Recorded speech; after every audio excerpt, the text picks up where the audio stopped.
Now, Jassie's way of doing this is that he originally mandated 5 days in office, expecting people to quit voluntarily. But the thing is, they didn't because they're being compensated so highly. According to Reuters and CNBC, this was supposed to drive natural attrition without severance costs. When employees refused to leave on their own terms, management needed a new excuse to cut the headcount. The RTO mandate was never about productivity. It was about reducing workforce without paying severance. Now, with these cuts announced, Amazon has to pay severance anyways after the RTO strategy failed. This tells you everything about what leadership really think of their people, expendable cost centers. Now, in June, Jassy explicitly linked AI to future workforce reductions in an internal memo. So he's been setting the stage for this. But here's the problem. AI isn't actually replacing these corporate roles yet, and everyone knows it.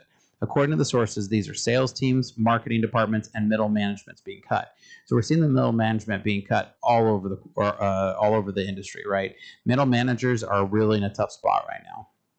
Because just like in my org, I keep my org really flat. And I think more and more organizations are finding that the ability to keep your org flat makes things move faster.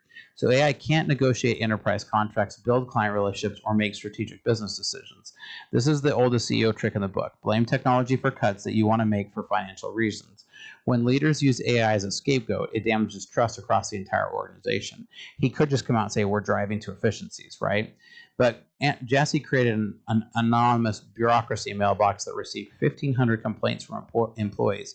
According to the report, this led to 450 organizational changes before these massive cuts. So think about that. Employees told leadership what was broken, leadership made the changes, and then 30,000 cuts were away. So it's kind of interesting that people, who made those 1,500 complaints, where did they think this was going to go? Where did they think this was going to end? This shows management knew there were problems, but chose layoffs over fixing the systematic issues. Now, the interesting part about this is still from a COVID glut. They overhired during COVID, just like everybody else, and they've been slowly chipping away at it, but this is a really big cut. Now they're making a deeper cut. So I've consulted with companies for years, and anonymous complaint systems without real action can destroy morale faster than anything.